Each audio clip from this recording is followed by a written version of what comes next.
And in today's video, we're going to be defining what is a utility. We're going to talk about how you can figure out what utilities to apply for your NFT, as well as I'm going to be breaking down the top 10 utilities and going over how you can apply them to your project.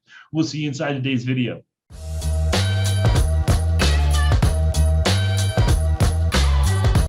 What's up, YouTube? Jeff Bannock here. In today's video, we're talking about utilities. So what actually is a utility? Coming from the world of marketing and promotion and sales, you can really think of sort of utility as bonuses for when you buy something or special access that you're going to get. I mean, and that's really what a utility is.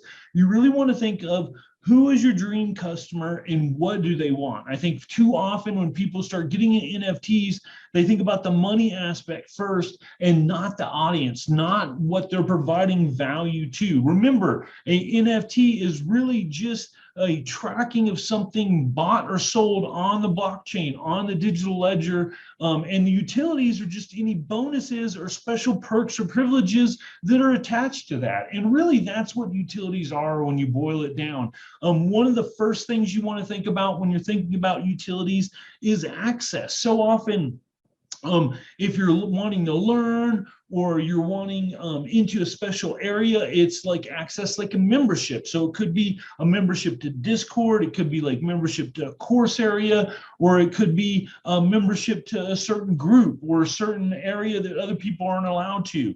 It could be access to a certain person. So like you could be Gary Vee, it could be 5 minutes. You get a month with him as long as you own one of these NFTs, or maybe you get to have dinner with someone, you know. Or it could be access to the event. Maybe you're getting to go to a virtual summit or a real life convention or something like that. Or it could be one of the even most important types of level of access when it could come to networking. Because you own an NFT, you might be able to engage or network with certain people of a certain status that you might never get to engage with or network with, but because you own this NFT, you're now part of this group, they see you as part of the tribe, and now you get special privileges because of it. So these are just some of the few things I want you to think about when you're designing your NFT. What does it do for my community? How does owning this NFT provide value to the holder and make their life better? I mean, really, that's really what it is. What does this NFT, what problems does it solve? Because think about it, when you're making an NFT, you're making a business. And when you're creating a business, you're selling something. And when you're selling something, you really usually selling something solves a problem. You know, so I think about that when you're thinking about your utilities, rather than just making them so flashy and adding in the top 10 that I'm going to tell you here in just a minute so that you match all the other projects out there that are mooning. How does it work for your community? What provides the biggest value for the people you're trying to serve? I mean, think about, like I was talking to this gentleman just the other day, he had a hot sauce brand. So we were like, oh, you could do something simple. You could have a membership where once a month they get a hot sauce delivered to them if they own this NFT. And you could do a cooking channel that you have to log in using your NFT to get access to the cooking channel. And maybe you're doing a live Q&A where you're showing them how to cook with it, along with other recipes that they're going to get. I mean, that's just something we came up with just like right off top of our head. So that also is, you have to ask yourself, what does your audience want? You know, are they interested in hot sauce? Okay, well, what do people that want hot sauce want, you know, or whatever it is you're trying to quote unquote sell. I mean, really think about that. That's really what a NFT is, just a tracking on a ledger of a digital asset being bought or sold on the blockchain. You know, it's very simple. What makes the magic behind it, or the other utilities or other access or privileges you get.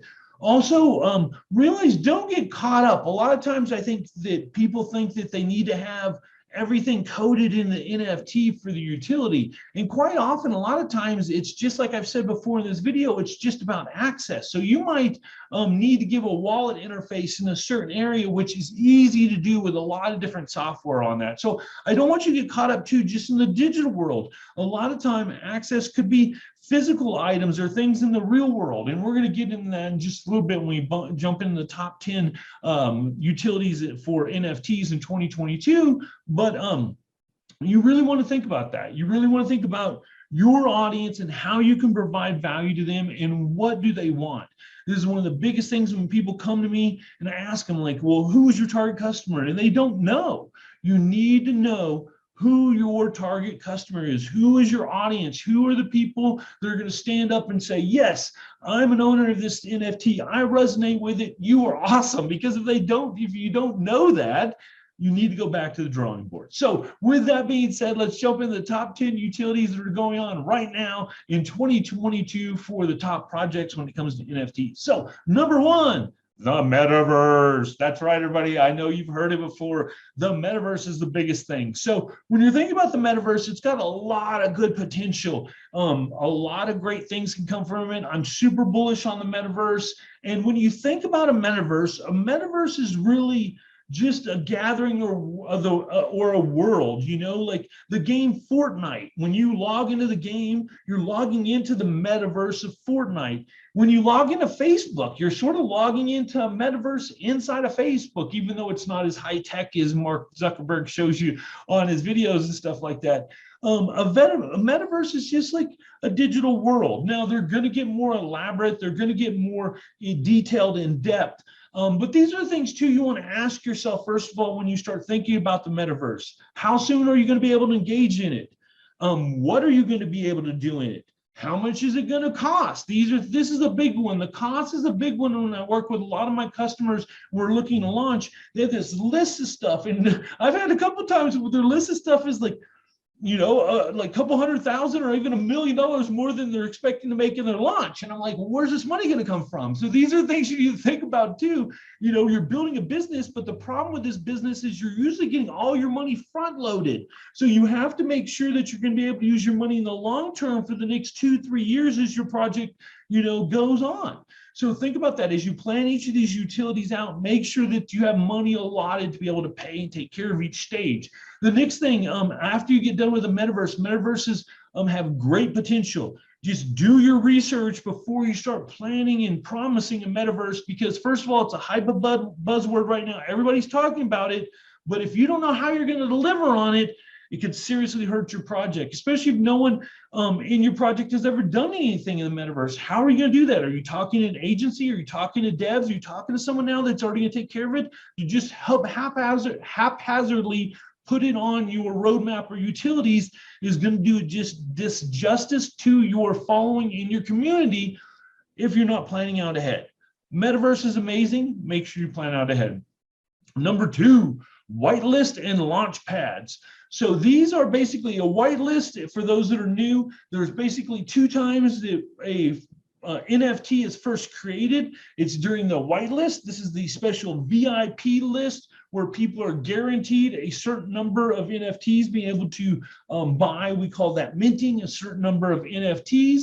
And there's a public sale. Think about this as Black Friday and those pictures you see where everybody's trying to rush through a Walmart and the rushing. That is Black Friday. That is like the public sale for NFTs, especially for big projects. I've seen, there'd be 5,000 NFTs available for the public sale and 100,000 people trying to mint.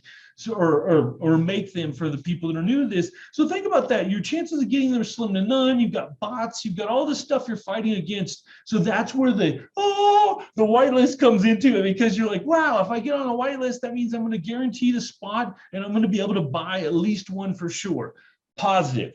Negative of it, sometimes the projects don't mint out or don't sell out, and that's like the kiss of death. If a project does not, an NFT project doesn't sell out, people will see that there's, it's basic in the economics, supply and demand. If people see that there's no demand, they feel the value of their supply drops, so they start to sell. They do what we call paper hands. They start undercutting the floor. The floor is the lowest price you'll pay for an NFT. Once they start cutting that, it starts getting lower and lower. You're looking at the doom. You're looking at the end of your project at that point. So, whitelist, they can be great because they guarantee you a spot, also known as a launchpad. A launchpad is when you're doing collaborations with multiple different projects, getting on people in your NFT on multiple different whitelists. But again, whitelist can be amazing because it allows you to guarantee people that are your NFT holder a spot in a project that can moon and make them a lot of money. Or the bad, it could not sell out. And then sure, the problem is now you bought in early and now you didn't get to really judge to see if it's going to sell out. Now you're sitting there holding a bag and it's, it's worthless. So whitelist can be, it's like the double-edged sword type thing, but that's the whitelist. It's one of the things that when you do connections right, when you do your collaborations right, when you do your research right for your community, a whitelist can be a very powerful utility. Next one we're going to be talking about, number 3, is tokenomics. So tokenomics is basically when you have a specific token, or sorry, like for Bored Apes, they have their ape coin, or for CyberKongs, they have bananas. These are their tokens that are actually worth money on a market. They actually drop, they called it airdropped these tokens to their NFT holders. Some of these people made anywhere from between 40 to several hundreds of thousands of dollars because they were holding these NFTs. They were given these tokens. The tokens have what we call liquidity. We can get a whole video on this, but just know these tokens are just a special coin. It's a special crypto coin that they made, that they branded, that actually has value. There's 2 types of really tokens. When we look at NFT utilities, there's a token that has a dollar value, and then there's a token that has no real dollar value, but is used within a specific ecosystem, and usually attached to that ecosystem's marketplace, which marketplace is number 10. We'll get into that later, but just know there's 2 real tokens. There's one that creates an actual value that equates to $1, and there's one, like one token is equal to 1 token, and these are more what we call a utility token that's used within a certain ecosystem to buy something, whether maybe it's whitelist bonds. We'll get into marketplaces in just a little bit. So that's basic tokenomics. That's one of the things you want to think about. Be careful. Warning, depending on where you live, doing the dollars, tokens being equal to actual money and having value could be equal to a security. We'll get in other videos about securities and the Howey test. I don't want to dive into it deep in this one. Just know when the government starts cracking down on these things here in the future, the way that some of these big names are set up, where they're getting passive income and things like that, it could be considered a security and they could be shut down. So if you're going to add tokenomics, especially the one that has an inherent value of some type of dollar amount, make sure you do your research, talk to a lawyer, make sure that that's legal in your area. The great thing about the 1-to-1 token, 1 token is equal to 1 token model, it doesn't really have inherent value, so it can't be seen as a security, and it can still be used in marketplaces. We'll talk about that again on number 10. So with that, so that is tokenomics. So number 4 we're going to be going into is breeding. Now this was started originally with the cool cats back in the day, where they had your 2 cool cats, you could breed them together and they take certain traits randomly and they'd spit out a cool kitten.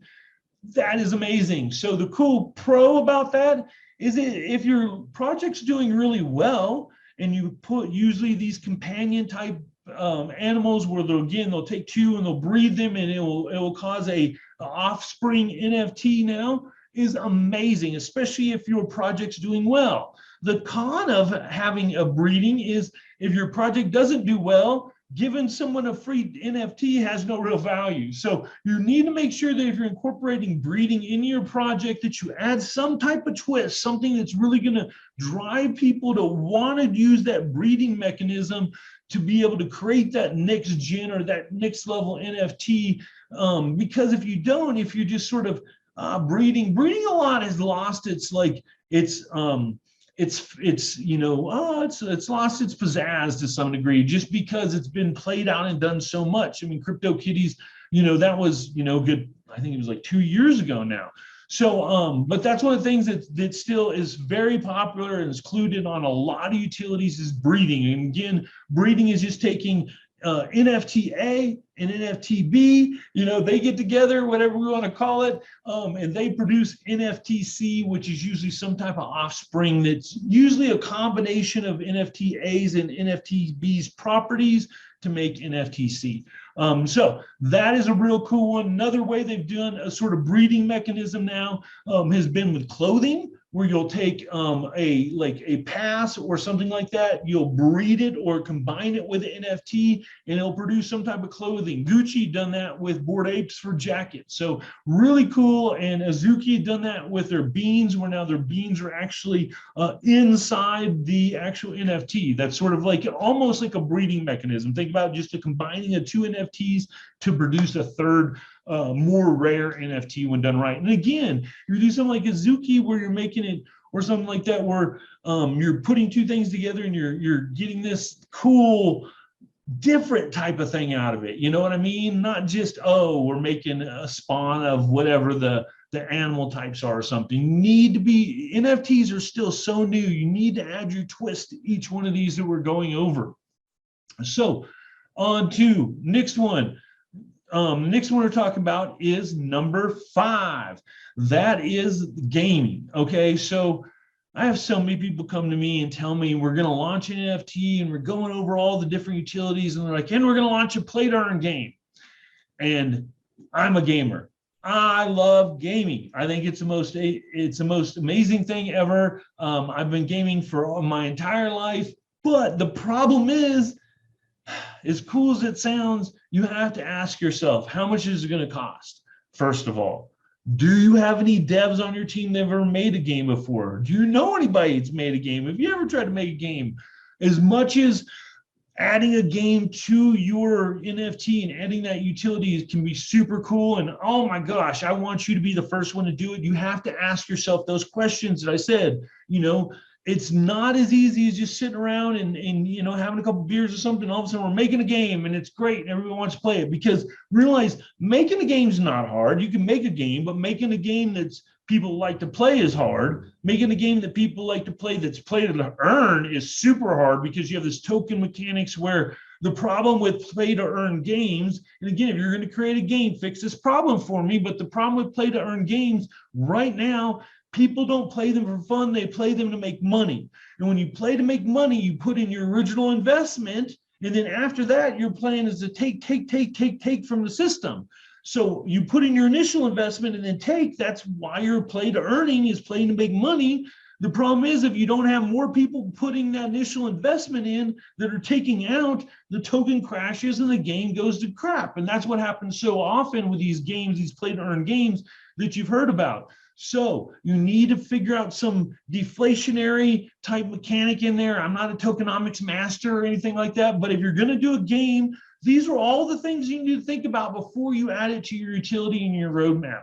Not that it can't be great, just I beg you to please think about these things. I have so many people that want to add these when we're launching their NFTs with my agency, and I just don't want anyone to ever overpromise and underdeliver. You always want to underpromise and overdeliver. It's much better to focus on just 3 or 4 utilities for your project and just make them as amazing as possible, versus giving every one of these top 10 utilities I'm talking about that are on the list. You know what I mean? So with that being said, when it comes to gaming or wanting to do a play to earn game, think about the creation. The cost can be literally hundreds of thousands, if not millions of dollars to make a great game. So think about this when you're putting this as a utility. It can be amazing, but you need to make sure, like all the rest we've talked about, that there's infrastructure, that there's a plan behind it, and you're not just putting it on there because it's shiny and it sounds cool. So with that being said, on to number 6, staking. So there's 2 types of staking, really. There's staking of a token, which we talked about in tokenomics. You know, it could either be the coins that have value or the coins that don't. Usually it's the coins that have an actual dollar value. You stake them, which means you put them into a website or some type of holding spot. And because they're holding there, you draw an interest on these tokens. You know, that's one way to do it. Another way you can do is you can stake an actual NFT, which means you will usually take it out of your wallet, like MetaMask. You won't have it there, or OpenSea, and you'll put it actually in a platform, and they'll hold it for you. And while it's there, they'll give you some of these coins. You know, it might be, you know, usually those are your 1-to-1 coins, where 1 coin is equal to 1 coin that you can use, and we'll talk about in marketplaces later. But staking is great. Staking has a lot of potential. You just want to make sure that they're claiming it, so that way it doesn't accidentally somehow fall into security. But there's many different ways you can stake, and I highly recommend looking into this. But usually when it comes to staking, what you're doing is you're locking up either an NFT or a certain amount of tokens, and because of that, you are generating a certain amount of tokens in return. It's like locking it up. Usually the good reason why you want to stake an NFT is because then they're not able to sell it. If your NFT is locked up over here, they're not selling it on OpenSea. So it's like a commitment to the brand, to the project, to that NFT. It's like you're committing, I'm going to lock it up. So I really like staking, especially with what we're going to talk about in number 10 with Marketplace. I think it's a powerful 1-2 punch. Highly recommend you looking into staking for your NFT project, for a utility. But again, make sure it makes sense for your project. Don't just slap it in there because I'm like, hey, staking's cool. So the next one we're going to be looking into is number 7, airdrops. Now, this is a big one. You can airdrop tokens, you can airdrop NFTs. Make sure that whatever you're going to do, this is a one that a lot of people promise. A lot of times it's going to be like a companion pet or some type of modifier that you're going to be able to use later with your NFT to create more value. Just make sure that the airdrop makes sense, and that it's something that people are going to want. I've seen people, again, like they'll be like, oh, we're going to airdrop like assets that you're going to be able to use in the metaverse. And again, you haven't even built out or anything. So this is just, be careful when you're designing your NFT utilities that it's not too much dreamy in the future, because if one thing doesn't happen, another thing doesn't happen, another thing doesn't happen, it gets harder and harder to deliver on your actual roadmap and your utilities that you're promising. So when you're doing this, just make sure always that this makes sense. But an airdrop is basically, when I hold an NFT, people are going to recognize that my wallet has one of these NFTs, and then I'm going to just like Santa Claus overnight, I'm going to airdrop, or I'm going to leave, not with milk and cookies and by the Christmas tree, but in your actual wallet that has that NFT in it. I'm going to drop an NFT, or I'm going to drop a certain amount of tokens, or I'm going to give you something. I'm going to airdrop, they call it, into your wallet. Airdropping is amazing. I've got probably 10, 15 grand at least in tokens and different things have been airdropped because I've been holders of other NFTs and other projects so far. So, and I know a lot of people, I mean, shoot, my lawyer alone, he got like 90 grand in NFT when they did the Ethereum naming service. There's a service. This is the cool thing about Web3. Literally, this service, what it does, in case you don't know, it's called Ethereum naming service, ENS. And go look it up. And basically what it is they're URLs that or links that instead of a wallet address, you have a name. So for instance, like mine, instead of my main wallet, instead of the long wallet address, it's nftjeff.eth. So anyway, and if you buy one of these at a certain time out of nowhere, they just one day airdropped millions of dollars to people as a thank you for using their service. I got like 2 grand off of that one just because a couple weeks prior I bought nftjeff.eth. So that's one of the cool things about airdrops is they give a lot of like hype, and they get people really excited. But if you're not airdropping anything of value, you're dropping poop. So just make sure if you're going to do an airdrop, whatever it is, whether it's an NFT or whether it's a token, that it has value, that's going to hype people up. When it's done right, it can definitely keep that momentum going. And that's one of the things too, is once you launch, part of your reason you're doing your roadmap and utilities is so that you can provide that continual value month after month. Don't front load everything right on the launch. Make sure, really when you launch an NFT, you're thinking about the next year, 2 years, 3 years down the road, not just up to launch date, what you're going to be doing to past that. And by using your utilities throughout it and planning it along, it's going to give you more value to your NFT holders in the very end. Next one we're looking at, number 8, is merchant IP rights. That's as IP stands for intellectual property. This is a big one right now, and one that I highly recommend you doing.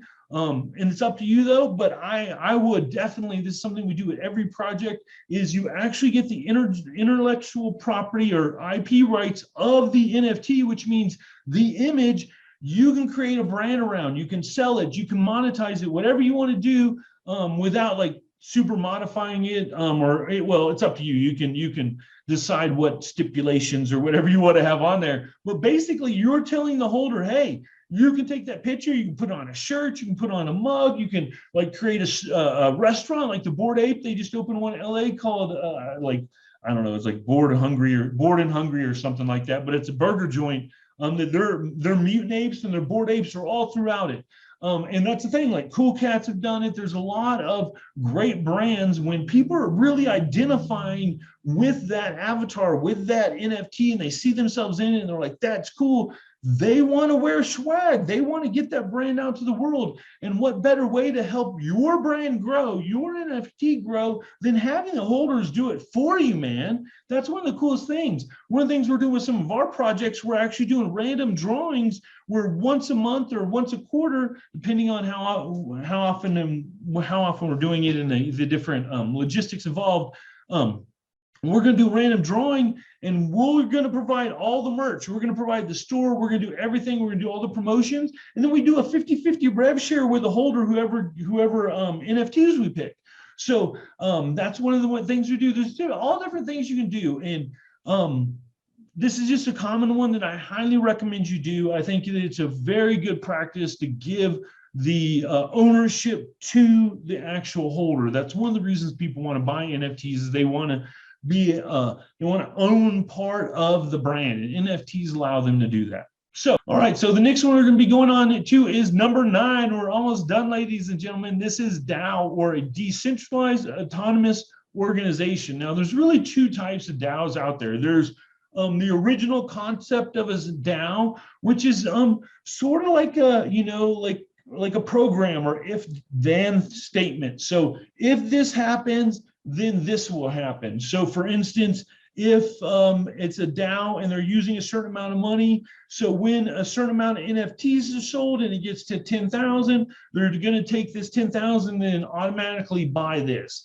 A DAO, and that's where the autonomous, the A in the DAO comes from, is it's a set of instructions that are set up ahead of time that when a certain criteria happens, those instructions will be carried out. Super simple. And then there's the other type of DAO that they have. And the first type of DAO is usually programmed into the smart contract. It's usually immutable, which means it can't be changed. It's something that's pre-set up ahead of time.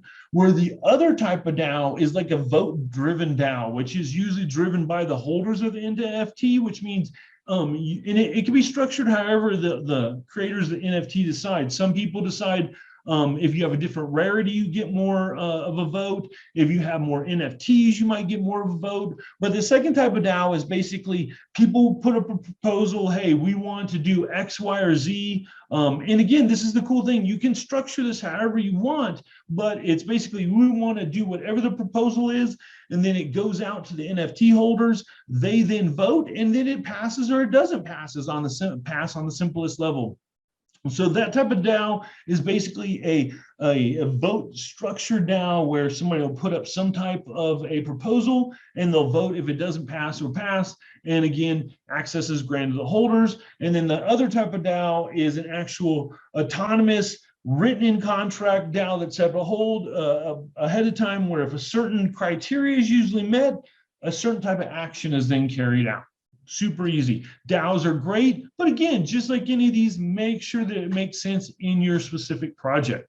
Finally, number 10, marketplace. Now, this is a new one that's really coming out that actually, I came up with this like months ago, but I hadn't been able to implement it yet. I thought that creating a token that would work within all of the different ecosystems that I'm launching, because it's a goal for my actual agencies to launch one NFT for a client or a month, and then be able to have all my clients be able to work within each other's ecosystem using a utility token to be able to, and this is what a marketplace does. You'll usually stake, like we talked about earlier, you'll stake your NFT, and when you do, you earn a certain amount of utility tokens or whatever these tokens are. They don't have a dollar value. It's 1 token's equal to 1 token. And you'll earn so many of these tokens over a given amount of time for a certain amount of utilities or whatever. You can decide on whatever your criteria is on how much people earn or everything. That's the cool thing about it. But they'll earn a certain amount, and then inside the marketplace, they might have one-on-one sessions with a high-level influencer. You might get access to a course or a discount on it. You might get special services at a discount or for free if you have a certain amount of tokens. You could have merch, you could have whitelist spots, like literally anything that your community would regularly buy or want access to. You can now assign a token price to it, where they have to accumulate so many of these tokens by staking so many of their NFTs, again, to be used in the marketplace. So that is a really cool one that a lot of people are doing right now. And the sky's the limit. That's the cool thing. Think about your audience, your dream customer, and what do they want? Figure out how you can put in this marketplace, assign a value to it. And again, that creates this huge momentum wheel of people wanting to stake their token, and they create like a supply shock, because all of a sudden people are like, oh, look, I want to get in this, and people start buying it because now all of a sudden they see this new marketplace where they can stake it, but they have to have the NFT. It's really cool. It's really the potential is so strong out there for NFTs, and it's really up to you to decide what is going to be the thing that's going to provide the highest level of value for your audience.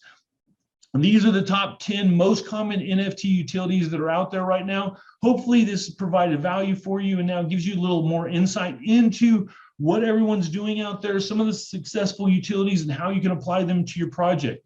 With that being said, go outside the box. Think beyond what I've told you in this video. Innovate, be creator, be something that's making something new. The NFT space is too new to be copying and pasting everything out there. If you're going to use these, make them special to your own. Add this special twist to it so that it has something that people are like, wow, that's amazing. Not just, oh, great, they're doing another breeding or another marketplace, or, oh, staking again, that's cool. Do something new. Do something great. The power is within you. I know you can do it. Just go out there and change the world. The power is in your hand, and NFTs can be your actual tool to get there. So anyway, with that being said, thanks so much for watching today's video. Please be sure to subscribe, turn on that notification bell, hit that like button, and let me know down in the comments what you thought about this video and what utilities you like and what utilities you're going to be using on your NFT projects in the future. Thanks so much for watching today's video. I'm out of here. Peace.